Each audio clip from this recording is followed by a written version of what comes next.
Like I just want like a greasy like I don't give a shit about my health type of like meal. Yeah. I want a porchetta sandwich. Dude. Well, now my answer sucks. Mine was mac and cheese, which is like way not as fancy as yours. That's also not Italian. Oh, it is.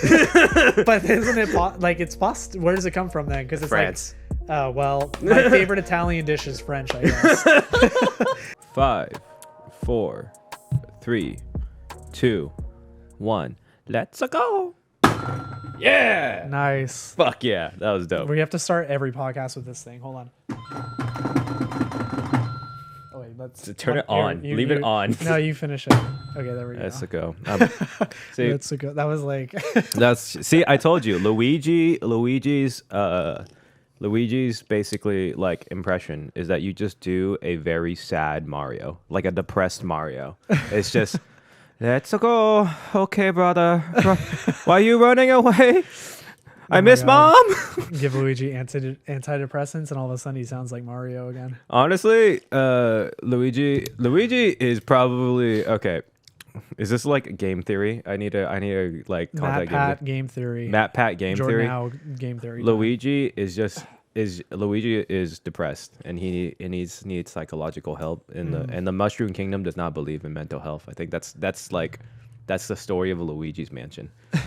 See, all the ghosts aren't real. It's just in his head. It's just his mental psyche. It's just his mental psyche. He's just going to this house and he's just like the what's it called? He's like the butler. He ate a toad mushroom and then all of a sudden he walked in a house and boom, there's ghosts everywhere. He's high as balls. He's on shrooms. Exactly. They're all on shrooms. And then he goes around and he's actually cleaning, but he sees these ghosts. Do you think cleaning on shrooms would be fun? I would be like so fucking bored. I would be like, holy shit, this is maybe the that's the reason reason why he sees ghosts is because he's so fucking bored. Maybe he didn't want to clean. Like it would be like me. Like if I fucking hate cleaning, so I would like smoke weed to make it better. I mean, I haven't done that, but I mean, maybe I should now that we're having this conversation. Yeah, Luigi. So what we've learned today is that Luigi is sad Mario. Just depressed version. He's just depressed Mario on shrooms all the time. But that's really just Mario, though. Maybe Mario's on shrooms all the time. I was thinking about doing this as a food video. I found this really, really cool lo-fi hip-hop version of the Mario theme. Yeah. And I was like, fuck, this would be super dope to put in a video. And so I was like, okay, what type of food would I make for Mario? And I was like, let's do like what does Mario eat? Fucking shrooms. Like do like an oyster mushroom, like like dish or something. You know, when we went to when we were in LA for our friend's birthday, what was that place we went to? What was it called? Beauty in Essex. Beauty in Essex. They had like an oyster mushroom dish, and it was all just different types of mushrooms, like shiitakes and stuff, and they put barbecue sauce on it. It tasted really good. So maybe you could like recreate something like that.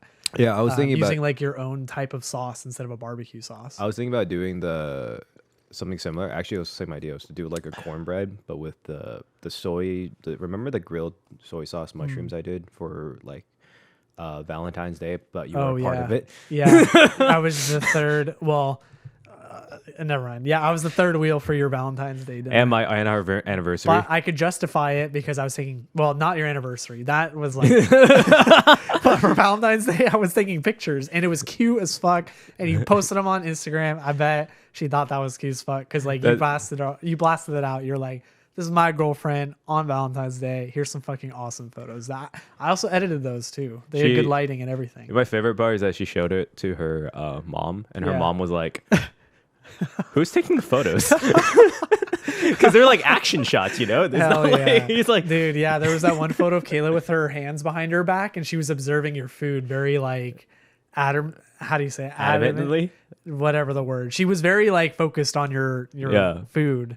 But that makes me so happy. Because but she thought they were good photos, right? She thought it was good photos. Yes. But she was like, why is there a third person in your anniversary photo? And I was like, and she's like, are you okay with it? And Kayla was like, I mean, it was great photos. Damn. Yeah. Okay. So whoopsies. So that's a pass.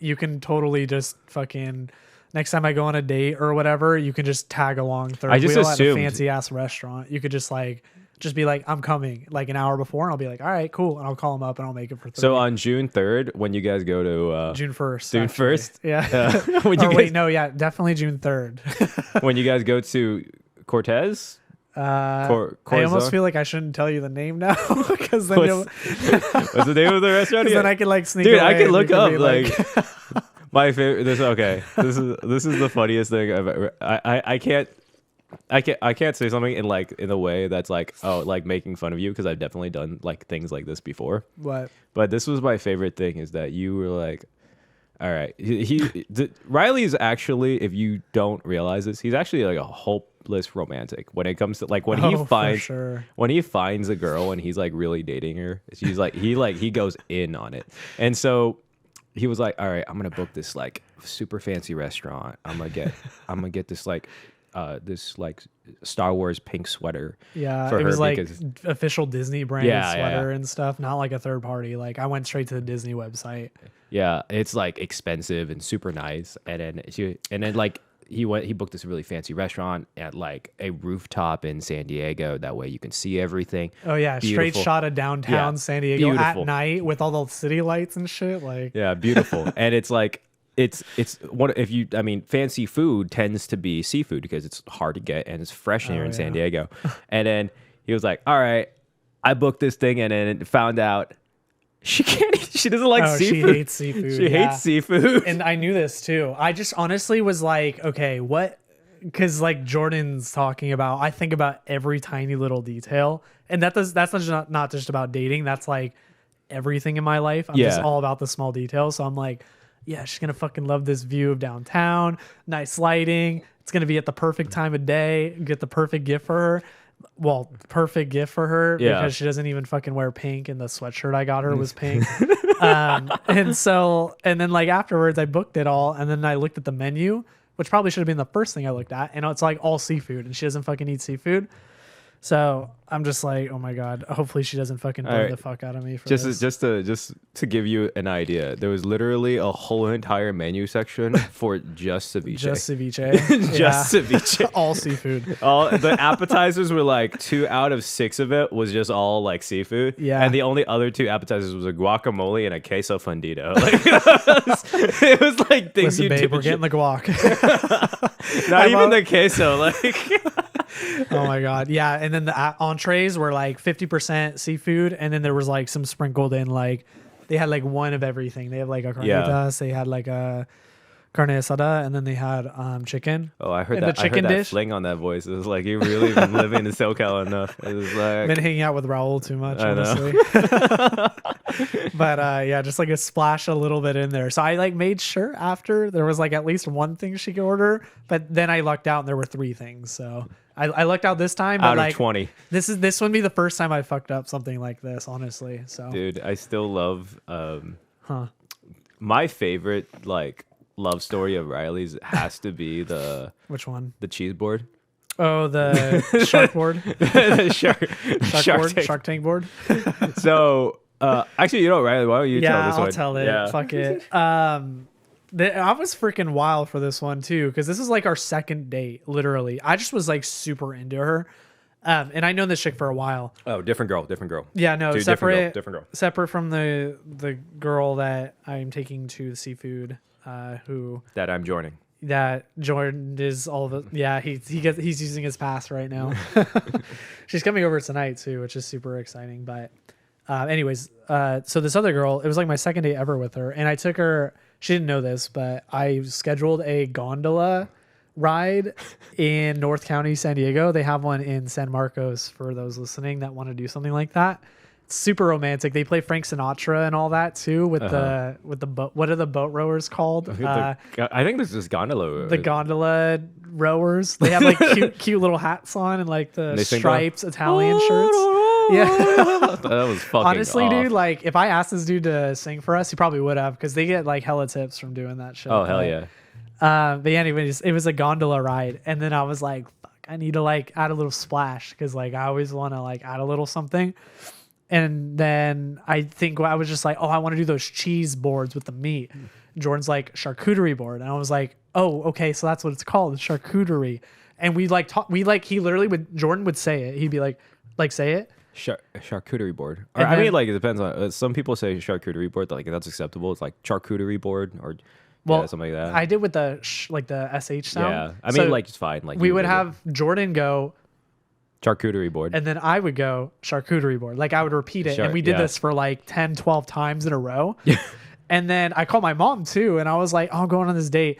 This one board meet, and she's like, "Oh, charcuterie," and I'm like, "Dude, how the fuck does everyone know how to say this?" Like, I had Because no we idea. all know how to eat it.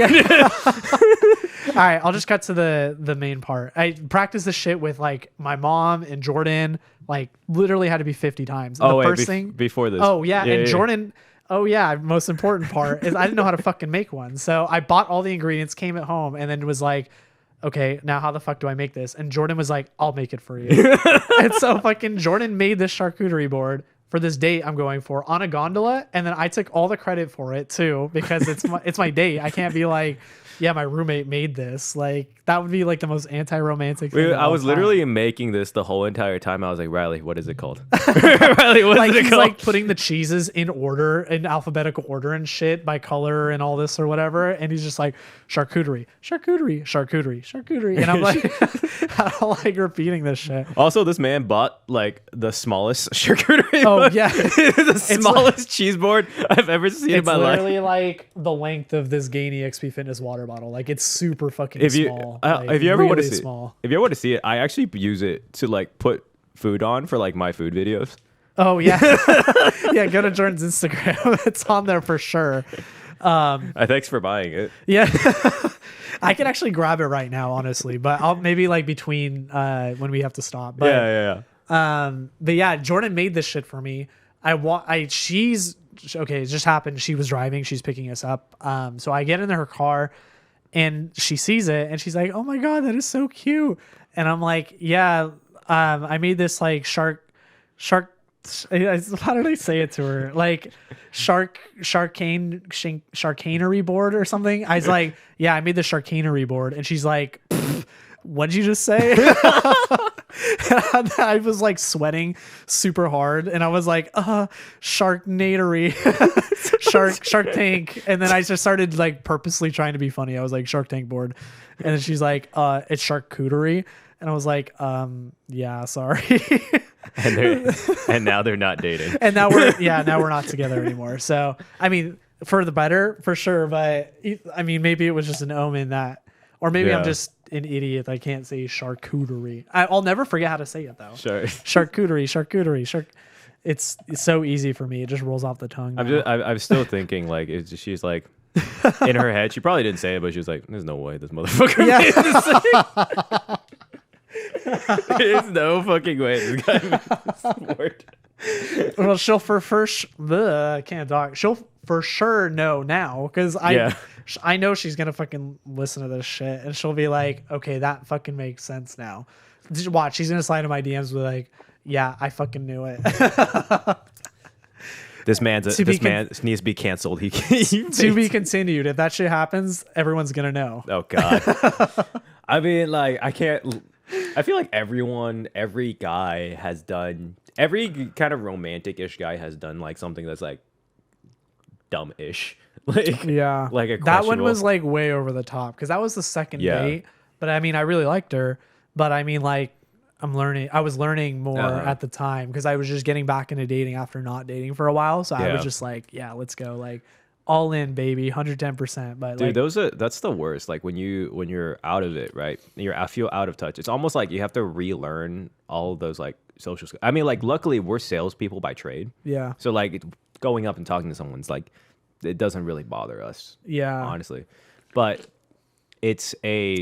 like when you're first, oh my god, I can think of so many cringe moments of like just like in your dating. Yeah, like starting dating. Like, Can you think of one right now that you would be willing to share on a podcast? Dude, if I remember all of them, we should have like we should have Khalid here and do like a whole podcast of like cringe dating moments, relationship dating moments, dude. I bet Khalid has a fuck ton because this dude like goes for quality, or he goes for quantity. Like this dude like shotgun spreads out to like. Oh god. Well, I'm not trying to expose my boy right now, but like.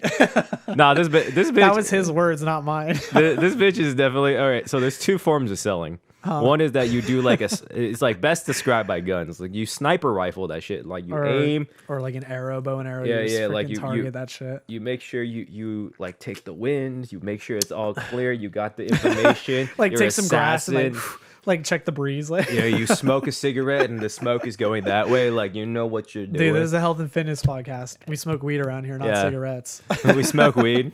We actually don't. Neither of us smoke weed or cigarettes. So there you go. Yeah, the most I vaped like a couple times, and I had a cigar once at like 2 years ago. Dude, I want to hear the analogy with the grass and the yeah. So there's two ways in selling it. I feel like in dating too, right? For guys, is that you take it, you aim for your target, and you learn as much as you can about how to get to that target, and you make your shot.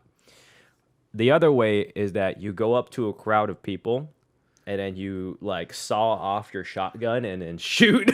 Bam. You just like spread out. And then eventually it's going to hit something. Yeah. But like a tiny dot. And that's what Khalid does. Well, love you, boy. Yeah.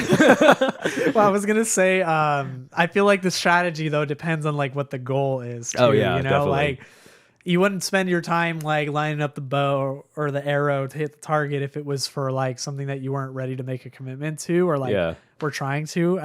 You know, like when you see wifey or girlfriend material, you're like, bam, targeted shot. But like when you're like, I just want to be a player and just like, you know, fun, chill, you just like shotgun spread. And you're just like, bleh, and you just like go everywhere, bro. Like I definitely did that before. I've definitely done that before. Like I'm not gonna deny it. There was a hot like year and a half between like 21 and 22 where I was just.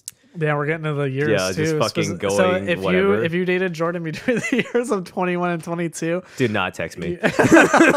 Don't slide into his DMs and give him shit like the person is going to do to me. So I mean, I definitely am a lot more. I mean, like I'm dating someone right now and I'm in a happy relationship, but like, it definitely became more about the shot, about the like rifle thing. I was just kind of like. You know, just like going off and on dates and trying to like have fun. And it's like, all right, cool. And you meet a lot of people and you have a lot of like interesting conversations and things. But going back into the most cringiest moment, I can't think of the most cringiest moment off the top of my head. I would love to like sit back and think on it and then come back like with the Khalid podcast. But I would say probably not cringiest, but like the moment where I'm like, I probably could have done that better is actually with my current girlfriend. When I asked her to be my girlfriend, this was right before COVID like shut everything down, and I was I had this whole plan. We were gonna go to we're gonna go and like I think go like mini golfing or something like that, like have fun and watch a movie. And then go to my favorite bar in Brea, which is a nice place, McAllen's. Yeah, I love McAllen's. Dude, I miss that place. I mean, I don't drink whiskey, but their Irish whiskey there is like super fire. Their bartender, just in general, like it is a whiskey place, but their bartenders are great. But like beyond the point, I was gonna take her there, and then afterwards we just walked down downtown Brea, which is like at the time was like lit up. And I'll just ask her there. So that didn't. The day before that happened, I was. The government announced everything must be shut down. Shit. Everything must be shut down. And I was like, well, fuck, there goes that. And I was like, all right, well, fuck, what are we gonna do? Because we were gonna see. She was like, so she is a not professional, amateur golfer. Like she was a college level athlete golfer, and she's won like multiple awards for golfing. Yeah, and like in a college level. So I say pro level, but that's like not really true. Like college at like a championship level. And so she was like, "How about we go to the golf range and I just teach you how to shoot."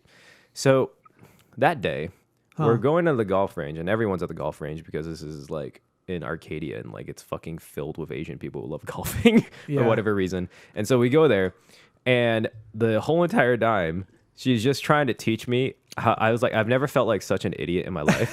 It's just like holding this thing. Wait, so like, this wasn't the first date though, was it? no, this was like a 1.5 months in. Okay. And I was like,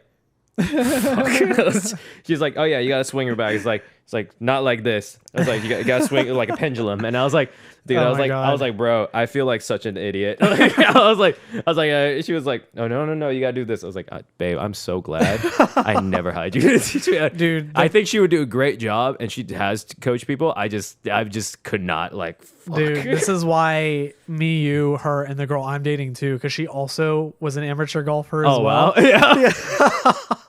You and I have to go to the range beforehand, practice the fuck out of like our swings, Dude, and then go. And then it would literally just be me and you competing against each other and those two. We'd have to go. We should go hit like golf balls or something at We could go Top Golf. Yeah, that would be like less intimidating because like then at least like, it's a game.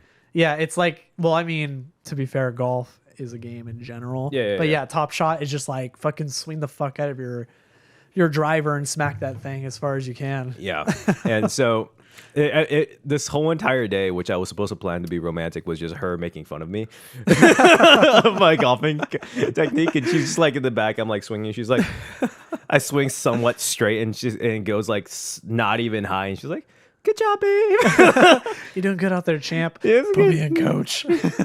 And so after we swing a little bit, I go back and it's like 10 p.m. and it's like dead at night at a golf range, and I'm like, we're putting her golf clubs in my car, and I was like, well, fuck it.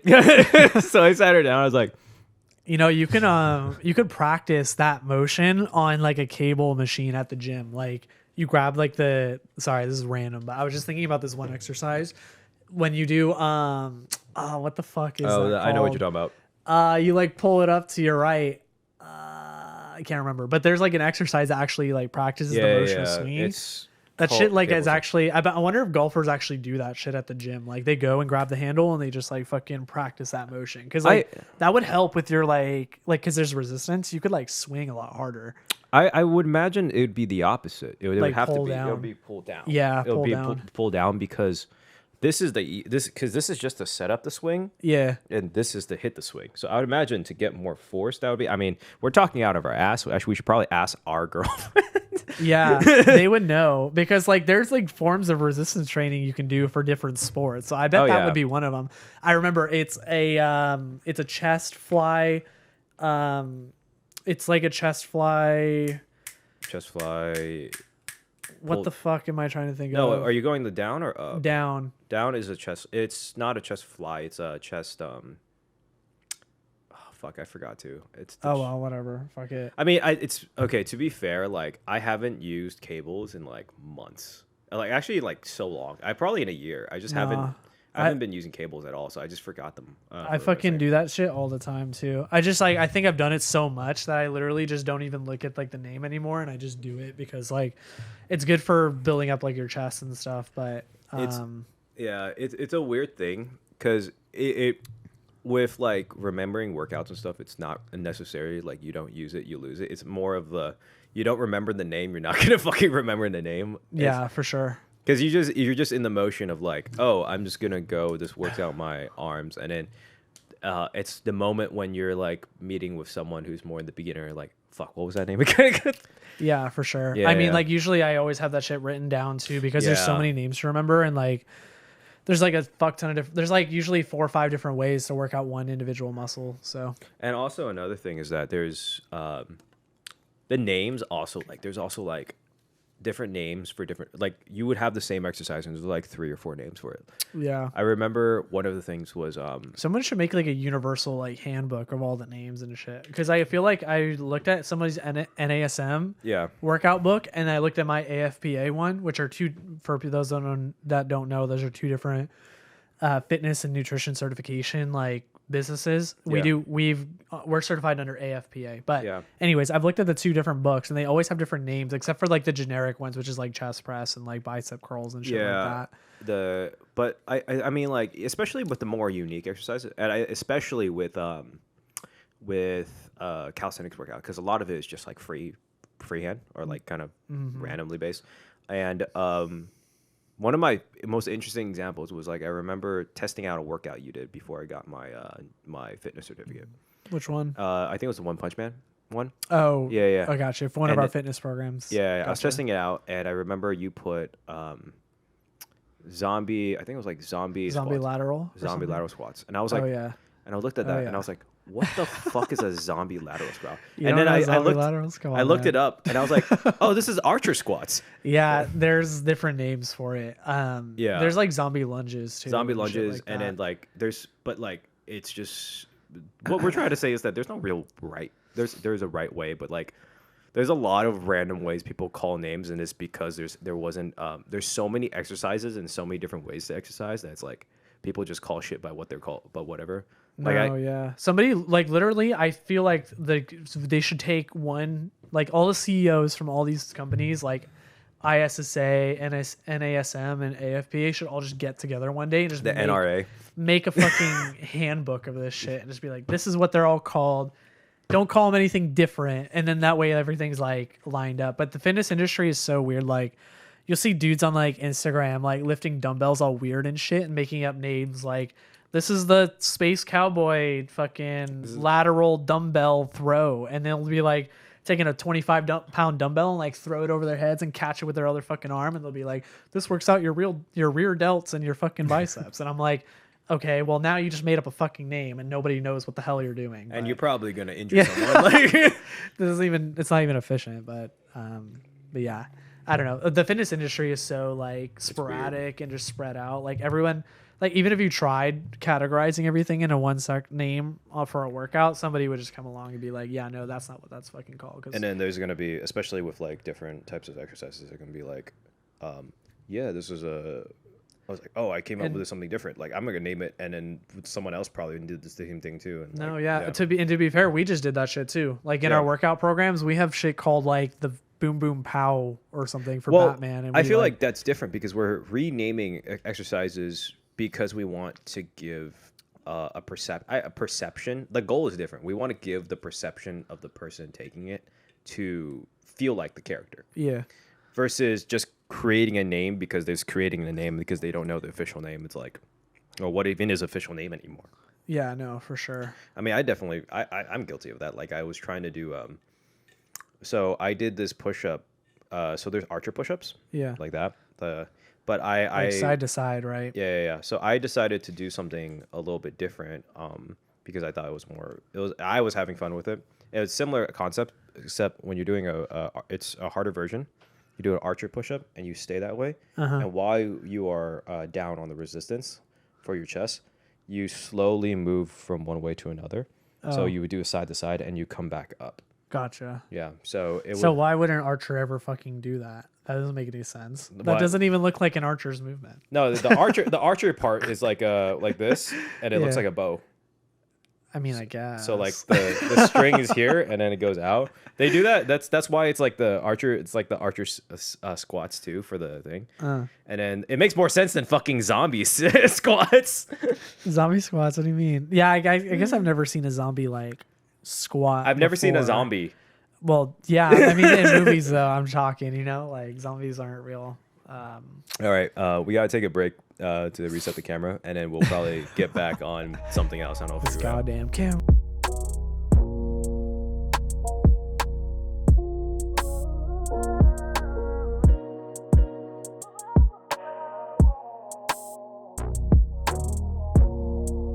Where like they play between shit.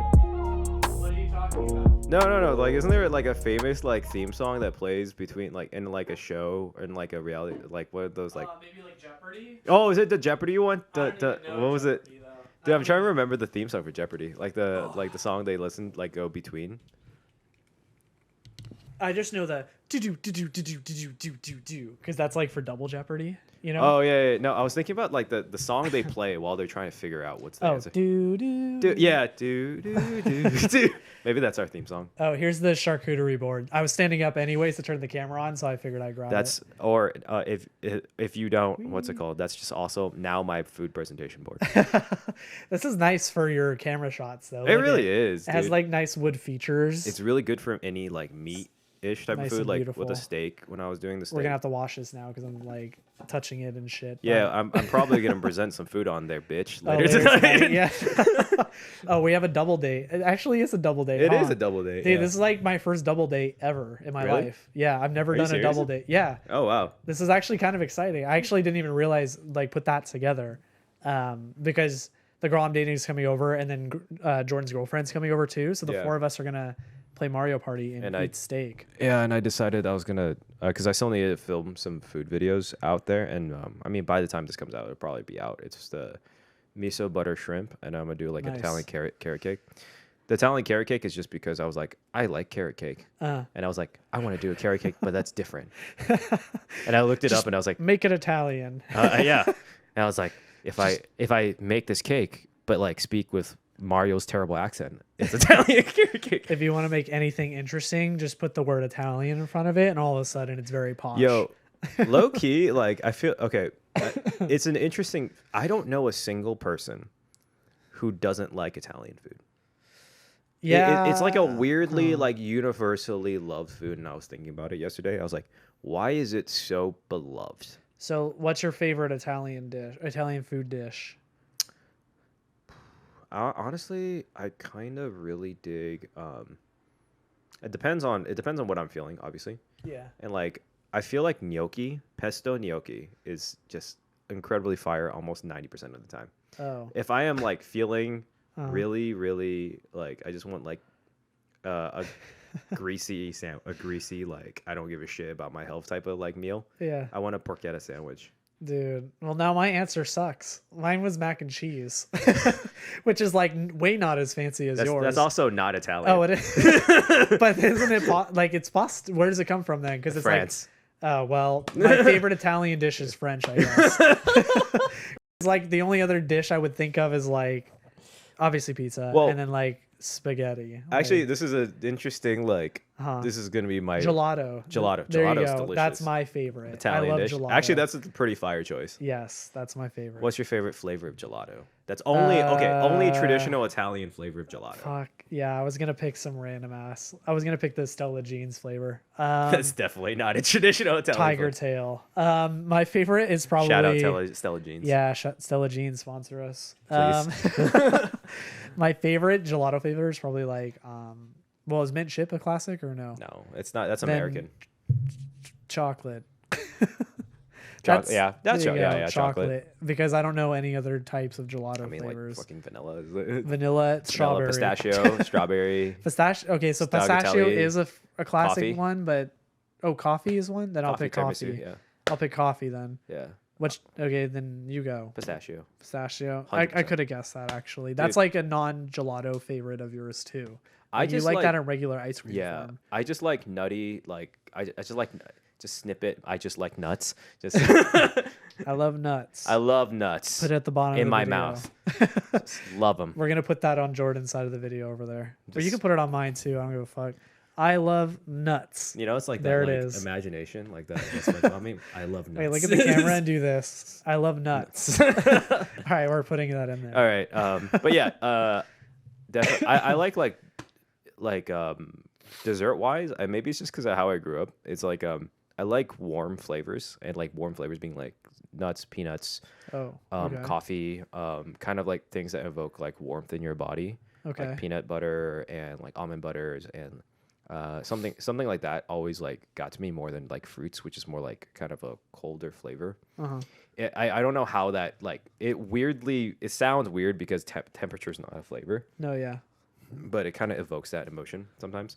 But I could see coffee like that because hot coffee kind of gives a coffee, yeah. warm flavor. But then like there's also iced coffee too. But I know what you're saying. I Yeah. get it. Yeah. Just like warmth and like flavor, not warmth in Yeah. like the ice cream temperature or the gelato temperature. yeah. Yeah. Actually, this is so going back. This is I thought I heard this before, and I thought this was a super interesting story. It has nothing to do with anything about our brand, but I thought it was a really interesting story because of what you mentioned about mac and cheese. Yeah. So mac and cheese was one of the first dishes. And mac and cheese itself, the origins of mac and cheese is French, Okay. but the person who I forgot his name, unfortunately, I think his name was Hercules something, who invented it, called it macaroni and cheese is American. So macaroni and cheese is actually a dish that is completely originated in America. It was made originally from one of the first black chefs in America. Oh, for real? Yeah. Oh, So that's cool. the story goes. I'm so sorry I forgot his name, and I'll look put it up. it down here. I'm gonna look it up while It's you talk. Thomas Jefferson's chef. Just look up Thomas Jefferson's personal chef. He made mac and cheese. He literally made mac and cheese from going to Thomas Jefferson was really a gourmet. He's a foodie. He was basically a foodie back in the 1800s. Yeah. He was a foodie to the extreme, and so when he had his slave that I forgot his name, and Riley's looking it up, and that he wanted to cook. That was interested in cooking, interested in the kitchen, and he would make amazing food for Thomas Jefferson. And Thomas Jefferson said he would wanted him to really excel in his cooking to make food for him, and he sent him over to France to learn how to cook. And so in France, he learned a lot of the most some of the most French recipes and everything, and brought them back to America. And he used American ingredients grown here, and then created classic soul food cuisine. Man, this is so fucked up. I tried looking it up, and they're giving all the credit to Thomas Jefferson. So I don't actually. Oh no, Black Chef created mac and cheese. Yeah, that guy. But Thomas Jefferson took all the credit. Exactly. They actually have a recipe called Jefferson mac and cheese, or Thomas Jefferson mac and cheese. Yeah. Damn, that's fucked up, man. So the reason why that happened. Oh, James Hemmings. James Hemmings, that's right. That was the black chef. Dude, who was shout out to James Hemmings. Thomas Jefferson's slave who made mac and cheese. And then Thomas Jefferson took all the credit for that. He didn't just make mac and cheese. He invented like some of the most classic American recipes. And Thomas Jefferson offered him this, like, hey, I'll make you the head chef of being, at the time I think he was a senator or a governor. He said, you'll be the head chef of a governor. You'd be one of the first black people to be the head chef of a governor or anything. Yeah. Or, as promised, I'll set you free and I'll pay you off for your slavery. And the guy chose to be paid off on the slavery. I mean, Wow, rightfully nice. so. And no one knows what happened to him. They think he went to New York and started a restaurant there. And there's list. No one was able to track it. But after that point, Thomas Jefferson was then elected president. And so do you think mac and cheese invention was one of the reasons he got elected? maybe. Actually, dude, he used to he used to do business fire. Yeah. He used to invite other governors and to his house and have this guy cook for him, and that's how he would do business. Damn, this dude's actually a baller. Freaking invent. Honestly though, if you invented mac and cheese, you're a legend. Yeah, he invented. Thank you so much. I appreciate. Bless you your so soul. Much. And so the story goes is that if he decided to stay as Jefferson's head cook or head chef, he would have been the first Black American to be the head chef of a White House. Yeah, but you got to take freedom out of those. You got to take free. I would, yeah, but it was. But I know what you're saying. He would. But Jefferson, he left Jefferson all of his recipes, and he taught the next person ahead how to cook. Damn. What a legend. Dude, so goated. Yeah, dude, whoever you are out there, if you're listening in the outer spaces of the world and the afterlife, dude, you're dope. You made mac. If anything, you probably made so much food that we just don't even know, but yeah, if you made white people took credit for it. Yeah, you made mac and cheese. That's just I know, straight fire. Fire. You changed the world. Honestly, you did, dude. You made you made mac and cheese. That's all. That by itself makes it that we should elect a statue over in your name. This is kind of random, but didn't you mention there's a gelato place up in the Bay that you said is your favorite? Okay. And you told me all the time, and I forget. It's I always think of Nick's because that's a crab place up there. Yeah, that's the crab sandwich place. It's what the fuck is that traveler dude's name? What's the name of Marco the Polo? Marco Polo. Yeah. Okay. So that's the name of the. That's the name of the ice cream place. Gelato, or is it ice cream or gelato? Gelato. Okay. So, if you're ever in San Francisco in the Bay Area, go to Marco Polo's gelato spot. It's in Sunset District, the original one, Sunset, and they have another location in San Jose. Which one's better? Both are the same quality. Okay. It's amazing. All right. I always say the original one's better, just that's just because it's The one, OG. yeah, the OG. You always go there. It's the same, but same owners, same everything. It is hands down. Anyone can fight me on this. I do not give a shit. You can fight me and tell me you have the best ice cream. Fuck you. You mean gelato? It's ice cream. Okay, so ice cream. We'll get into that. But hey, I'm just like trying to keep it gelato, on the same best wavelength. Here. Gelato, ice cream, frozen dessert.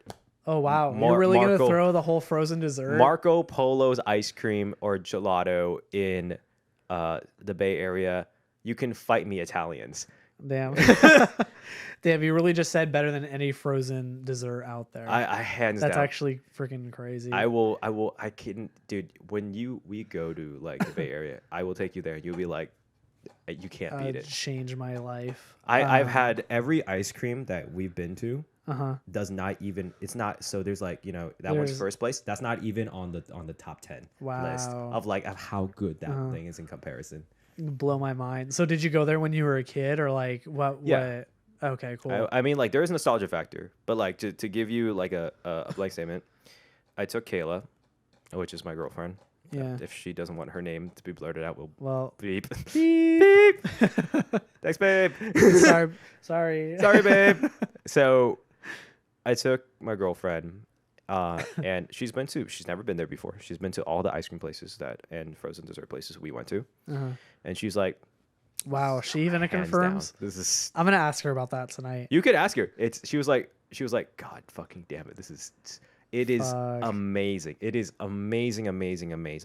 And this is coming from a guy I grew up loving Cold Stone because I love having chunks of shit inside of my ice cream. I love having really chunky ice cream with like cookies and brownies and everything in there. But gelato is traditionally minus of maybe like nuts or a little bit of cake or cookies is very smooth. So like, would your parents take you there when you were like growing up there, or like how was that experience? Like, and is it far from where you grew up? I don't even know where. You said it's in like near the Chase Bank Arena, right, or something like that. No. So it's hard to describe. I live in the East Bay. Okay. What city? Fremont. I lived in that area in the East Bay, and to go to San Francisco to downtown San Francisco takes about a 45-minute, with traffic, probably an hour. Damn. Okay. Because to go to the actual city, Sunset is in the farther west end of the city, closest to the beaches. Yeah. And that's probably another 30-minute drive from the Sunset area. Mostly because of traffic, and there's no real freeway at that point. It's just really like going through. There is a couple freeways, but it's mostly going through like local. Gotcha. So I would say it's probably like an hour, like 45 to an hour, and then they opened one in San Jose, luckily, so that's like roughly like only a 20-minute drive. Yeah. But I would literally make that drive. Like even if they didn't have there, I would make that drive just to get that ice cream or like frozen dessert. It's weird. Technically, ice cream itself is like it depends on the ingredients, but I think of ice cream as like every one of these is considered ice cream. It's like the broad term of it. There is something that's specifically ice cream. There's something that's specifically frozen custard and gelato and everything. But so sherbet. So you grew up in Fremont. What is Fremont even known for? Because I've never been up to the Bay, so I don't really know. But you said you grew up in Fremont. Is that like close to Danville, or like where is that in location? South or east, San Francisco or Bay Area. I mean, honestly, before, the only thing Fremont's really known for was Tesla. Gotcha. Tesla was there, and Silicon Valley grew around there. But before that, it was a quiet town, dude. I when I was growing up, like it was just like a chill place to live, and people liked it because it was chill. No rappers coming out of Fremont. Nobody claims that city. No, Are you gonna be the first dude. one? Dude, man, you drive like dude, like no one's gonna claim Fremont. They're all gonna be like, "Yo, I'm from Oakland." Yeah, SF, Bay Area. San Jose probably gets a little bit of traction there. Barely, dude. I want to hear the rapper who's like, San Jose, straight out of SJ, baby. Straight out of SJ, bro. I don't know if that's what they call it. San Joseans are gonna get pissed at us. Yeah, they're like, how dare you? The SJ game. Yeah. You already know. Dude, well, I was like, growing up there, I never thought I would be doing fitness like ever in my life. Did Huh. you? Like, did you ever think like you would be doing fitness growing up, in the way you did? Like, No. So my childhood dream job was I wanted to be a SeaWorld Shamu trainer. So I remember being in third maybe we grade. shouldn't say this. No, yeah, it's fine. I mean, like I'm just acknowledging it. When I was in like first grade, maybe Yeah. even kindergarten, we had this box and it was like, "What's your dream job?" And I drew myself and I drew Shamu, and I was like, "I want to be a SeaWorld trainer." Like that's what I wanted to do when I was a kid. Yeah. And I mean, we're here in San Diego, so like how close I am to achieving my childhood dream. Have you ever watched Blackfish? I have seen it, yeah.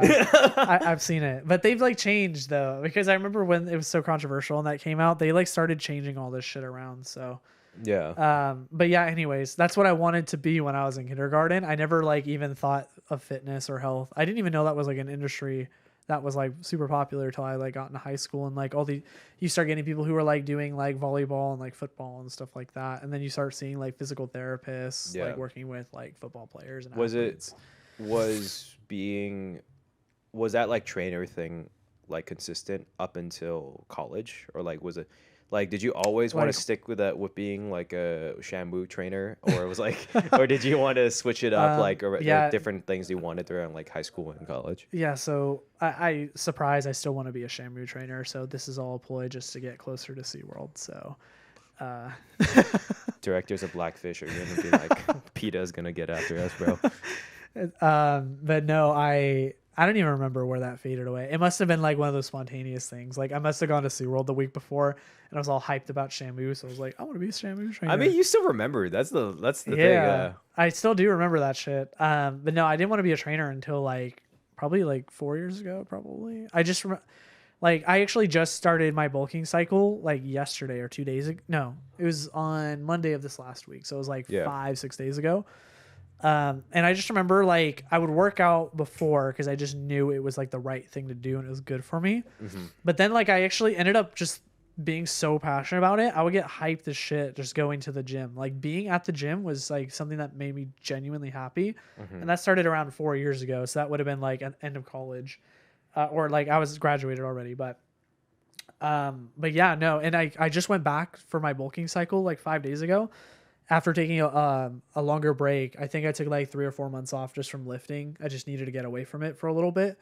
And it was a good thing I did. Like, I'm genuinely happy I did because I came back to it to start my bulking cycle. And like, it's super fucking fun again. Like, I actually got hyped for leg day and I was like, yeah, I'm going to fucking superset this shit and do this, that, whatever. Mm-hmm. And like, I just drew up my plans. I was taking care of my, like, jotting down my weight. Like, I genuinely get super into it, especially like, on the number side of lifting. Like I like tracking like my progress and like just like going is such like a good feeling. Like you're like surrounded by people who are like wanting to be better for themselves, and that's just such a good energy to put out there. And like you're very like vibes and environments person. Like like I can't, like I'm the exact opposite. I prefer working out. We have a home gym set up pretty much, and I prefer working out at home because I just don't like dealing with people and waiting for exercises and like it's like waiting for weights and stuff like that, and like I have to, or settling. It's like there's like, okay, I lift at 35 pounds for my bicep curl, and it's like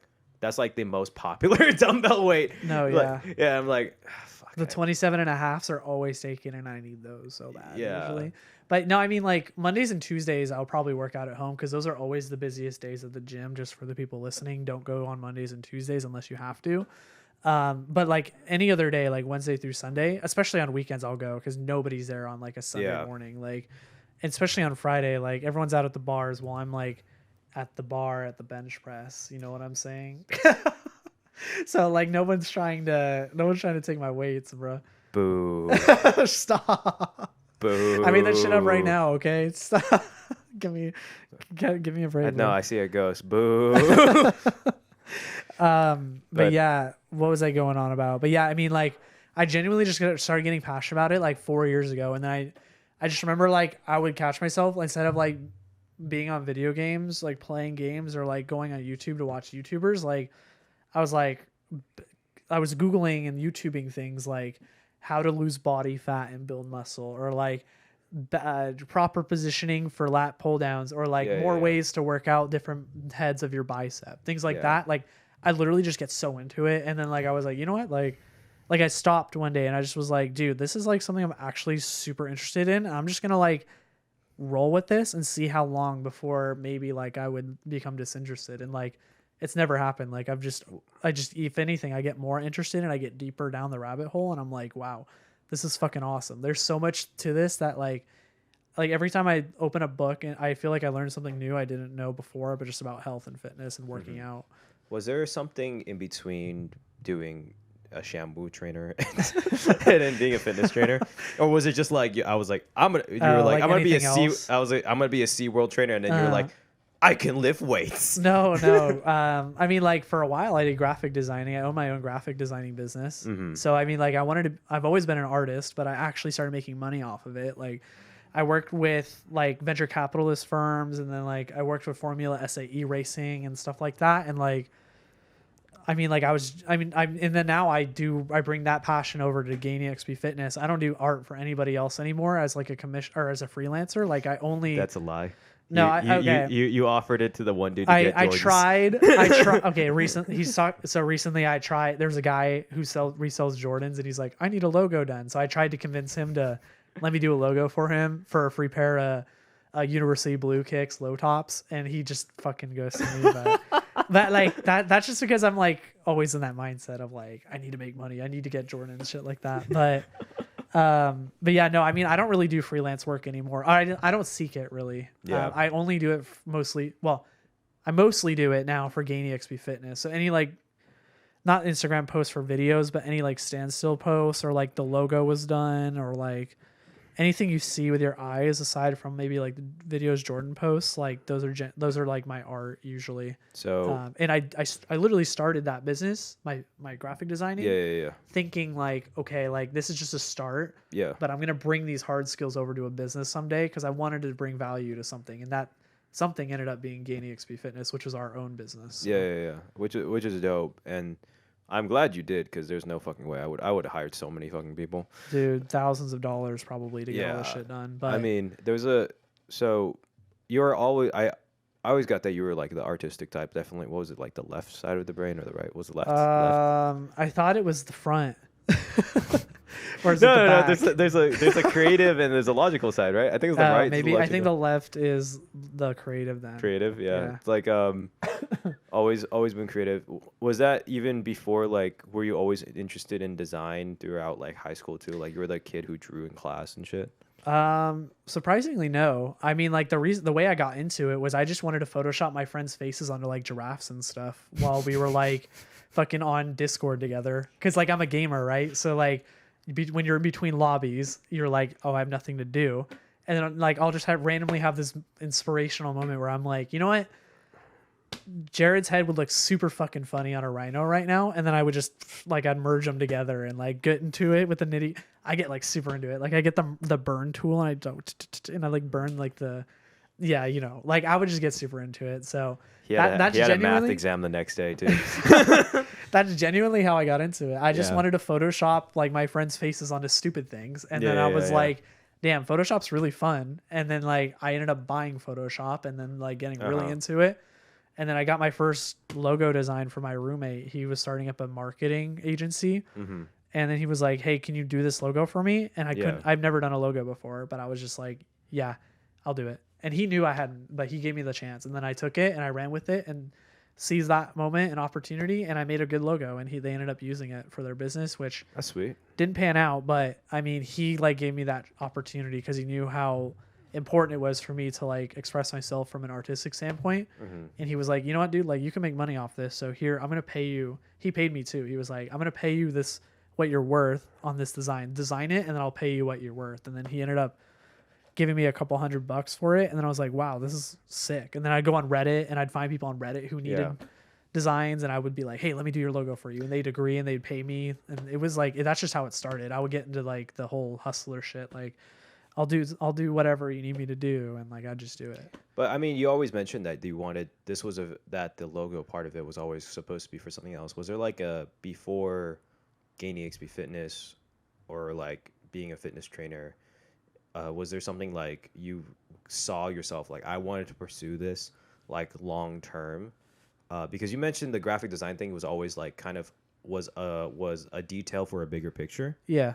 But like, was there something that during that time you're like before you thought of I want to be a fitness trainer, I want to do this instead, or I want to pursue this, I want to pursue like being in marketing, or I want to do I want to be like a music teacher or something like that.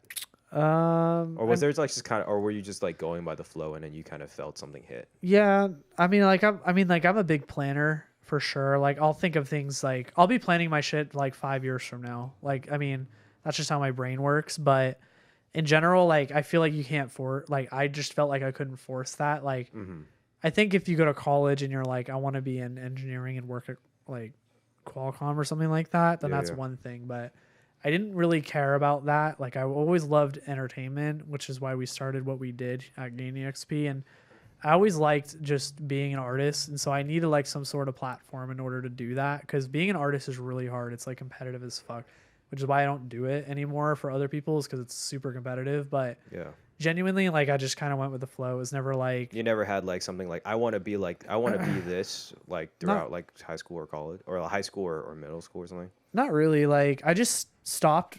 I was like going and going and going like with college and stuff. And so one day I just stopped, and then I was like, you know what? Like I think it just feels time. Like, well, I always knew I was going to be a business owner. So I guess there is that. Yeah. Like I always knew inside of me, I was like, I'm going to start something and I'm going to create something for this world. That's just because of how I grew up and what my parents valued and what they instilled in me. But like I just stopped one day. I was like, I'm moving too quickly. I'm just going to look at myself, and then I want to start a business. And then I just looked at myself and I was like, I love fitness. It's my passion, but we can't do this like everybody else is doing it. Cause like, I'm not trying to compete against like Joe Smith down the street who does calisthenics, who has a 6-pack and like, that's his thing. Cause any dude can get a 6-pack and anyone could be just like a regular fitness trainer. But like for us, it was like in entrepreneurship, it's either like you're first, you have to be first, you have to be the best, or you have to be different. And we can't be the first fitness trainers ever. That's impossible. We can't. Dude, we just go back to ancient, like unless we like burn ourselves the fuck out and get super lucky. We can't be the best like The Rock or like some of these big guys, you know? Yeah. But like we can definitely be different, and that's like kind of like how this whole thing started. Is because like how are we going to differentiate ourselves from like all these like 90% of the fitness dudes that are like, I'm going to work out with moms and teach them how to eat better. I'm going to work out with fucking dudes who like fishing. Like we had to like do something that was super different, and I think that's what we're doing, honestly. But yeah, that's all I gotta say about that, really. But we really have to stop the camera. We're gonna have to stop. Chill. Oh yeah, you want to count down? You want to do the honors this time? Yeah. Okay, ready? 99, 98, 97. No. Attention. 3, 2, 1. You skipped over so many numbers. 3, 2, 1. And let me do the. Okay, we're back. Fucking stupid. I love the sound. It's so if I'm Luigi, then does that make you Mario?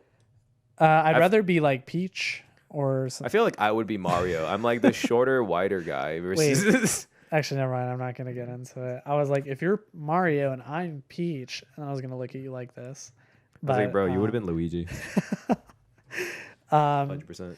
So enough about rambling on about my dreams of being a SeaWorld fitness trainer or trainer that never happened. Dude, SeaWorld fitness trainer? Oh, hell yeah. Fire, dude. Like, practice like fin lifts and shit with like Shamu. That would be fire, actually. Just grab Shamu. This is how you do shoulder press, and just grab part of Shamu. Sea stars. It sounds like some SpongeBob shit. Like lift up like a dumbbell, but like instead of there being weights, it'd be like 2 sea stars or shells or something. Larry the Lobster. Oh yeah.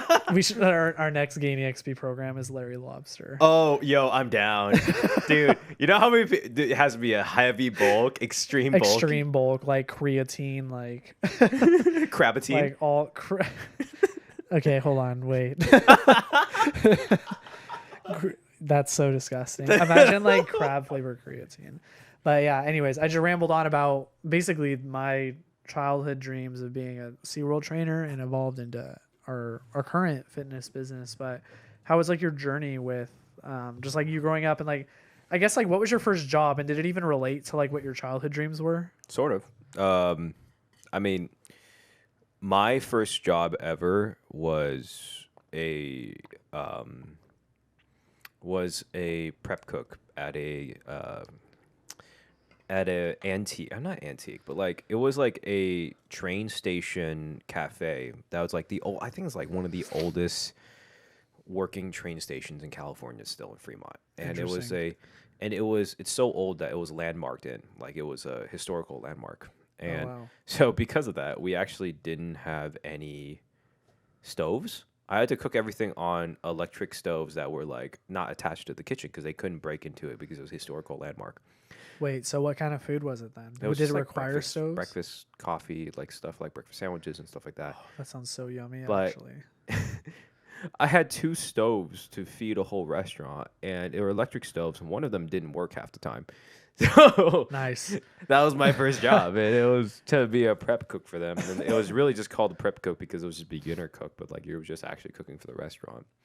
And so did that relate at all to like your childhood dream of what was it? So I'm like, I think how I had grown up was in terms of how like childhood dreams and like career dreams was very different from like yours. So yours, what you said, like I wanted to be a Shamu trainer and everything was like go by the flow. Yeah. And everything. Mine was like very direct. Like I was the type of guy that if I was interested in something, my whole life, everything I did, that was a burp. Oh my God. This is what happens when you drink seltzer water while shooting a podcast. Yeah. You're gonna hear so much more of this. I always had a focus on something in my life. Like it was extreme focus, and I think this is a problem as well as a good thing. It's like it's like a good and a bad thing that still occurs in my life. Whereas that if I'm interested in something, I will literally nonstop do it. I will put everything I want, have all the money I can accessorate just to do it and just to have that hobby. Gotcha. And that occurred ever since I was young. Like when I was starting from the age of like, my mom put me into piano when I was like 4, like every single fucking Asian kid. But I had a reason this time. Nice. She found out I was dyslexic. Oh, okay. And then she was like, the therapist recommended doing music lessons to help with hand-eye coordination, being able to read. Interesting. Read music to then, because dyslexia to a certain extent, the one that I have is association. Yeah. So associating notes with sound with letters was a way for me to help with dyslexia. Huh. So Piano is hard too because like Yeah. you have 2 hands working on 2 different or on each doing something different. yeah, Like I have never pursued it because that wasn't like the musical instrument I did, but yeah. that's hard. Yeah, piano is tough, and like especially when you get into the like advanced piano. I want to relearn piano. Fun fact, I'm shit at piano now. I fucking suck, dude. I can't play for shit. But at the time, I really liked piano because it felt nice, and I was always like someone who liked classical or ambiance. I'm like a settings guy and a world guy, like that. Like I can almost feel what a story is like by listening to the music, and that's just like the type of person I was. And so I really loved piano, and when I was a kid, my dream, and I still remember this till this day because I have it written down. My mom will never let me forget. was to be the first guy to play piano on the moon. No way. That was my Wait, dream. No one's done that before? No one's done that. Are you serious? Yeah, no one's played piano on the moon. Why not? Because no one can. You know why no one has? I found out why. No one can fucking hear you, Oh Riley. yeah, there's no sound when you're on the moon. Huh? Or there's sound, but like I don't know the physics behind why you can't hear it. So obviously I didn't know that when I was a kid. I was just imagining this beautiful scenario where I'm like That would be beautiful though. yeah, like sitting as an astronaut on the moon, and then the Earth can hear you play from like somehow the moon's an amp or some shit. That was my 5-year-old dream, Riley. Hell yeah. Well, that's not dead yet. I mean, you don't have to be good at the piano. You just have to play on the moon. Dude, that'd be so sad. You know, the first person who ever played piano on the moon, shit. Like, that's fucking ass. What would be the perfect moon song? Like, Fly Me Over the Moon? Fly me to the moon? Fly Me to the Moon, yeah. Fly me to the moon. But there's no piano in that song, is there? Yeah, it's a jazz band. Oh, well, there you go. That would be like the perfect moon Fly me piano to the song. moon. Yeah, that works. What's the other one? Twinkle, twinkle. Oh, that's yeah. so much easier too. You could learn that shit in like 2 hours. Like, yeah. Okay, that's what your Twinkle, new twinkle, goal. little star. That'd Listen, be kind of sad. We're derailing this whole fitness thing. We're going back to the moon piano business. All right. There's a beautiful. Actually, I didn't know this until recently. I looked it up. The person who wrote Twinkle, Twinkle, Little Star, I had no idea, was Mozart. Okay. And I heard this version of Twinkle, Twinkle, Little Star played on the piano. I was like, damn, this is so beautiful. Like I said, I'm like an ambiance setting guy. Like when I listen to really good piano classical music, it's not my favorite genre of music that I would continuously listen to, but it's the only genre of music where I can sit down and listen to just like piano or orchestral or like sound or like I guess orchestral or band or like kind of like concert based music, and like actually sit down and just like tear up because of like just the ambiance and the setting and the feeling you can. I feel like stuff that you don't say with words sometimes is just so much more impactful because you can then create your own story in your head about what's going on. I mean, that's a side note, but I want to relearn the piano when I have a chance, and I think I'm gonna next time I go back to my house in San Francisco with family. They have an extra keyboard just sitting around. I want to take it back and like relearn. Yeah. That's actually one of the songs I want to learn. Is like this really nice version of Twinkle Twinkle Little Star. Okay. But like it's like a really pretty version that's like not like the easy like one. So it's that's like a good start though, because that song in general is easy. So if you learn that song, then you could for sure fuck around and like get really into it. But like when I like do work, like mindless work and stuff like that, I still listen to like orchestral music. Yeah. Or like I mean the easy like the I guess like nowadays it's more like I listen to like video game music because I feel like the video game music that I really appreciate is that it is like if you played a game without the music, which you do, which bothers me. I play Hades all the time with no sound. Yeah, like when that's like different because it's like I speed run that. But I mean, like even in general, I'll just like, and I've got Juan has criticized me for that too. Like I'll play games where you're supposed to have sound without it. Yeah, and I'll just totally be fine with it. You know? I like need that like in order to enjoy a game. Like it's part of the whole part of me where we talked about this before. Like I like story, and stuff, and that's part of it. Like I like the setting. Like if you don't have the music in something feels wrong. It's like when you watch a movie. It's like if you watch Lord of the Rings, there's no fucking orchestra in the back. You're like, it's like you shall not pass, and there's like nothing. The demon's like, I will. Our Twitch streams are totally gonna be different because I'll be playing like MMOs or not MMOs. I'll be playing like online multiplayer and like competitive games, and you're gonna be playing like Detroit Becomes Human and like these story-based games. Dude, I'm gonna voice every character in the most shit way possible. If you want role-playing voiceovers with story content, he's your guy. And apparently, I sound like the guy. According to like everyone from it, like on my Instagram after I posted, it's like, oh my god, he sounds like the John from You. I didn't know who that was. I never watched You. I looked this bitch up, and I was like, this bitch. He's a serial killer, guys. Like you fucking compared my. That's so funny too because you posted like 3 videos in a row. They had nothing to do with you. They were just like, I'm making steak today. I'm making chicken sandwiches. And then like there's like every time there's a comment underneath that says like, you sound like that guy from You. And it's not like someone we know. It's just this random people. Yeah. Like, so if they're saying it, it must be true. Like you have to watch that on stream sometime. I literally listened to the guy. I was listening to this. Does he sound like you? I don't think so. I don't fucking know. Okay. I when I hear my own voice, it's not like doesn't sound like that. But we're gonna have to watch this on live stream. I'm just letting you know now. I just feel okay. Here's the thing. I feel weird about it, and I don't take offense to it. I mean, I'm saying this all joking. Like I appreciate people watching my videos and like recognizing something out of it and enjoying it. So like I say this jokingly, but I think it's really funny. that is like I was like, this guy, he sounds like that guy from You, and I looked him up, and the one clip, the most famous clip, is this guy. He's just like, I don't remember word for word, but he's like stalking this girl, and then like there's a narration over. He's like, you're so pretty. You're so lovely. Ew. I That's want everything about you. That's so and creepy. I want you so bad. I was like, Well, apparently you sound like I was him, like, so. I was listening and I was like, guys, guys. Literally everybody says that you sound like that, dude. So now I still don't know, but I'm gonna listen now and give you an unbiased opinion if you sound. Okay. The last podcast we filmed, whether or not this comes before or after this, the last podcast we filmed, we were talking about like our favorite characters, and like we're talking about like, oh, what type of like superhero or supervillain, like what comic book character we would play in like a movie would think a good job of. And I was like, I honestly think, just based off my voice, apparently I would be a bad guy. This just furthers like cements that statement.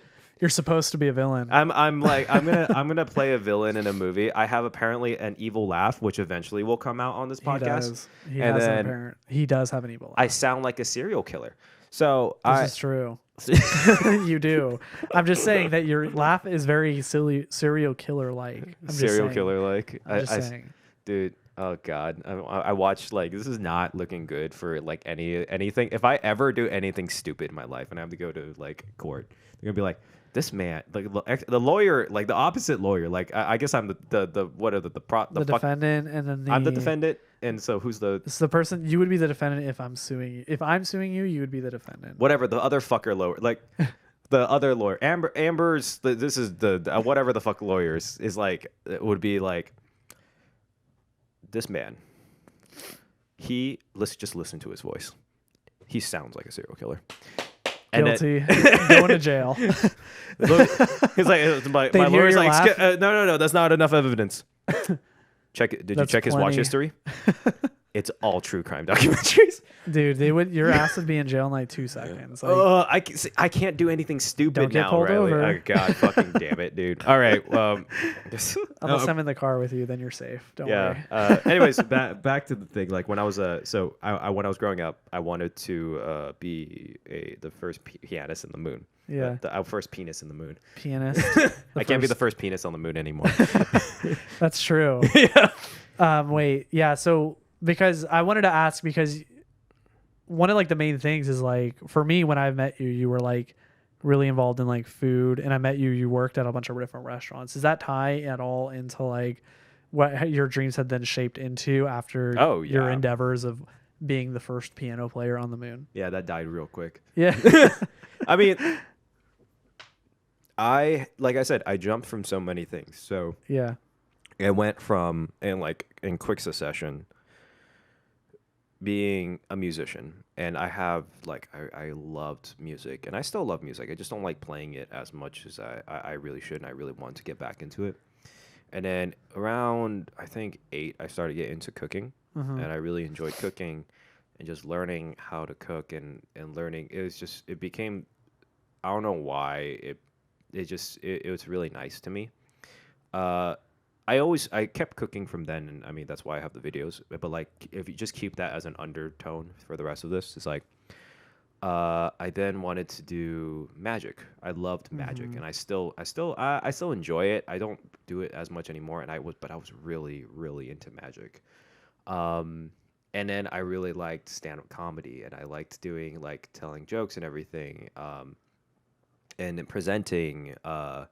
And I went back into music, but I didn't want to pursue it as a career. At that point, I wanted to go. I did like 3 years of high school culinary programs. I worked at the restaurant I was telling you about, and I really enjoyed cooking at that point and trying to explore more in the food industry. And then I was about to go into being a chef after college.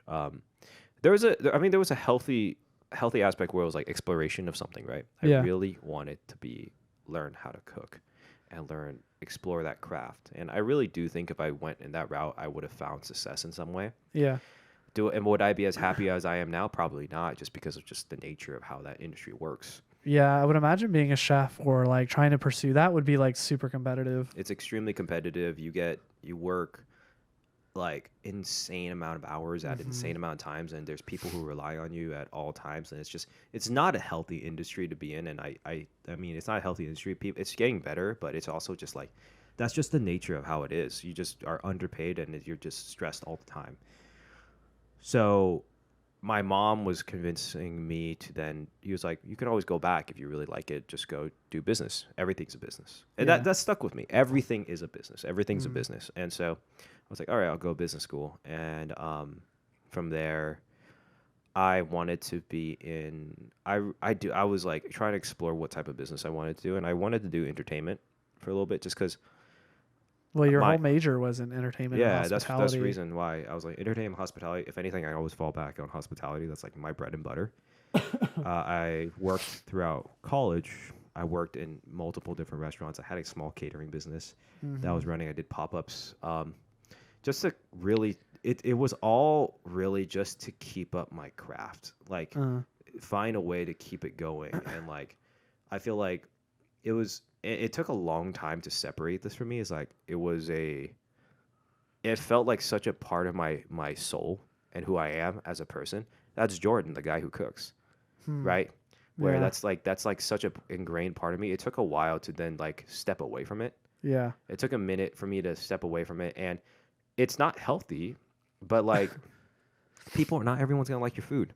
And to be honest, there was a hot minute where I just didn't make good food. I didn't make good food because I felt like I worried about it too much. I worried about being extra and different. And I feel like because I was worrying so much, I didn't make good food. Yeah. I feel like that instilled in me like a lot of like doubt. And it tore me up for a while. Like it tore me up for like a year or two, or a year and a half internally, like trying to, and that's when I kind of gave up on cooking for a little bit, of like trying to do something different.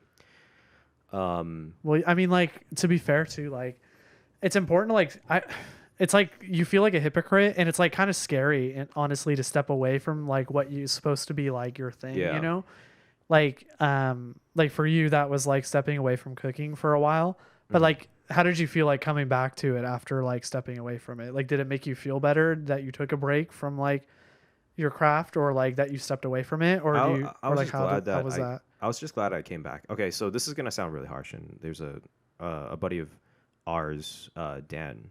He was the one who told me, and I think he said this jokingly just to fuck with me. But it stuck with me, and the reason why it stuck with me was because it stuck with me. Okay, That's the problem. And he would always make fun of us, right? Yeah. And he said something to me where it was something along the lines of like, I would every single time you'd make something, I would just make the same thing but better, even though like I went through all this training and everything. And it was a joke, and I laughed at it, but it really stuck with me. And it's still like right as I'm saying it, still like hits me internally. Can you repeat that? What did he say? He said that everything you made, like for us as a group, later on I'll just make it again and I'll make it better. Oh wow. Wow, that's crazy actually. And he was drunk when he said this, and he said it like jokingly, and I noticed that, and I was like, just like fuck it, whatever. He's just being whatever. He's just being like for sure. So when he's drunk and he does that, he says like crazy shit. And yeah, it's mean, but at the same time, like I never got angry about it, but because to a certain extent, I started really thinking about my own food, and I'm like, this doesn't taste good. It just doesn't taste good. Interesting. It might taste generally good, but doesn't taste good because it's just me pretending to be a cook, pretending to be a chef that I'm not. And I'm not authentic to my own cooking. And it destroyed me on the inside. And that's when I actually started pursuing bartending a little bit and drink making, because that was when I first turned 21. And I was like, I need something else to try. For sure. And so that's where the whole entire thing of this actually happened. I mean, it was from that. And so when I came back to explore cooking again was probably when we were in Whittier. Yeah. After at the time I was working for Shrimp Daddy, and what really opened up my creative brain again is we were doing research and development. I don't think they ever actually use everything in recipes, but like talking to what made me really stop pursuing cooking and chefs, like pursuing a chef. Yeah. was I met my old manager. His name's Elliot. Shout out Elliot. Hey, Betty, what's up? You met you. Ooh, love Elliot. I've never met him. By the way, so. We should go to his. He is a sous chef of a really awesome restaurant. He does an amazing job with the menu. Nice. Yeah, called Salted Pig. It's in the Riverside. Okay, cool. Go check out that restaurant. It's amazing. I looked at how he cooked and how he created and how passionate he was. And I realized I don't have that. Oh, wow. That I don't have that. And it's not like a sad thing. It was just that you just like kind of have a self-realization of like I don't have that passion. I still love it. I mean, obviously I still make it. Yeah. But he loves it to the point where he's okay dealing with the punches. For sure. He was fine with it. And he likes that. He likes the chaos in it. And I like it too, but not as much as he does. For sure. I wanted to have control and self-control and do other things and pursue other stuff. And I think at that point I started realizing, I think I like entertainment more. I like presenting. And I loved giving public speeches and doing pitches. And I think that came from me in marching band. I started realizing, okay, I think I'm just more of a showman. I like talking and I like presenting. I like being that type. And you're also a good storyteller as well. Yeah, storytelling it was a big part of it too. So that's how I ended up not only stopping, but like stop pursuing chef in the culinary space and the traditional space, and going to here into what we do now. Yeah. And like what you do currently, I mean, like, and it'll evolve and become even more than what it is right now in this very moment. But I mean, like, a lot of what you do is like showman with food, like showmanship with food. Like you're presenting that on Instagram. It's like nobody's tasting that but you, or maybe me, and like the people that live here or visit here frequently. But even now, like basically everything we're gonna do is like showmanship. Yeah, in a way.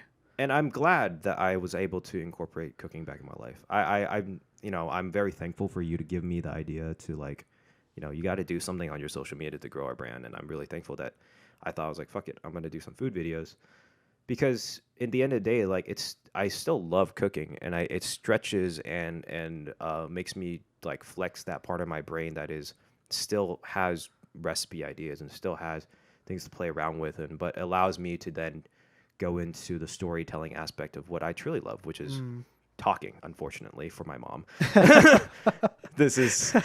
Which is what I like doing, and I'm happy to create that. And I think in the future I would love to invest into the random stupid food restaurant ideas. I will get into that another time, but like we're running low on time, but I have a lot of random restaurant ideas that I still want to do, and I'd rather get successful with GainEXP and still be successful with GainEXP and do our entertainment and fitness stuff, and still very passionate about that as well. And then invest into making those restaurants. I want to have enough money that I can invest into a stupid idea, and if it doesn't work out, I don't give a fuck. Good to go. Yeah, and I mean, like, it's just building a platform too. That's really what we're doing, is building a foundation for, like in your example, for you to be like, okay, like I can take further risk on like the things that are not only going to bring value to me, but when you invest in businesses for people, you're bringing value to those people too, who have like those passions and ideas. So it's almost like our creative passions and ideas build on to each other, onto like these other people who eventually will be investing in, and so it helps for like what we do too. It sounds like for what you're good at, which is like storytelling and talking about the things that you love too. And I mean, you have genuinely good ideas, and I mean, it shows. I mean, you're getting a lot of traction right now too, and people enjoy hearing you talk. And apparently, your talking sounds like a serial killer as well. So that's not the bright side of it. Got a little splash in there. Yeah, like, I can make a little stab in there. You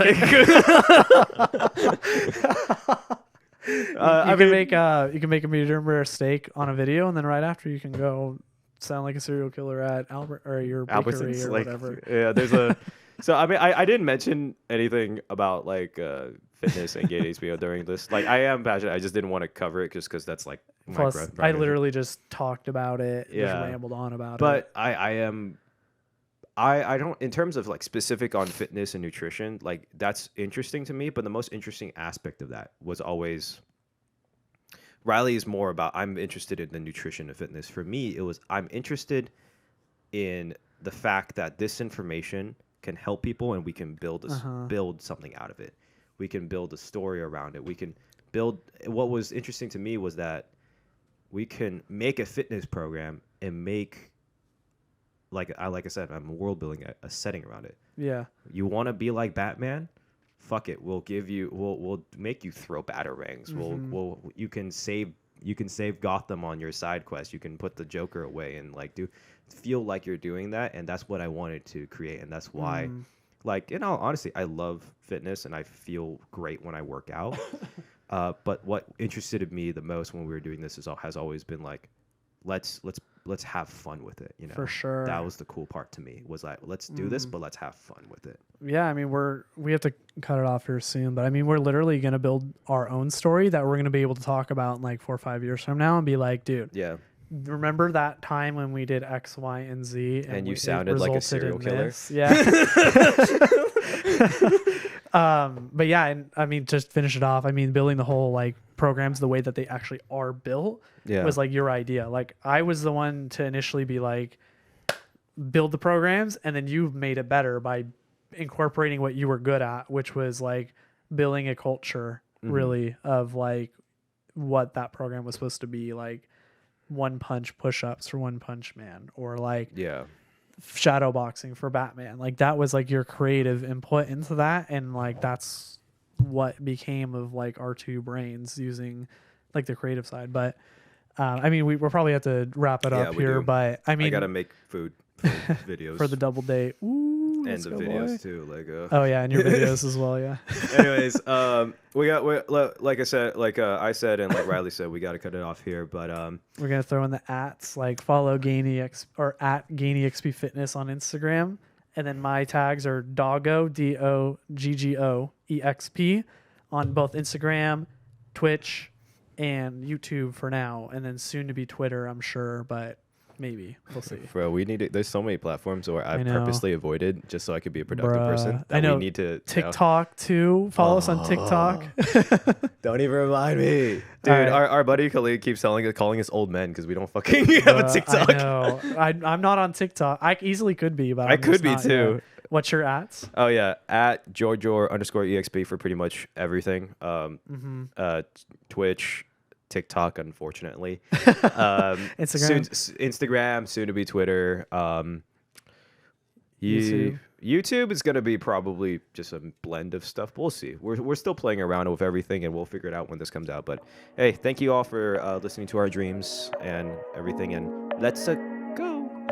Let's go by. Shit, it's not. Fuck, Riley.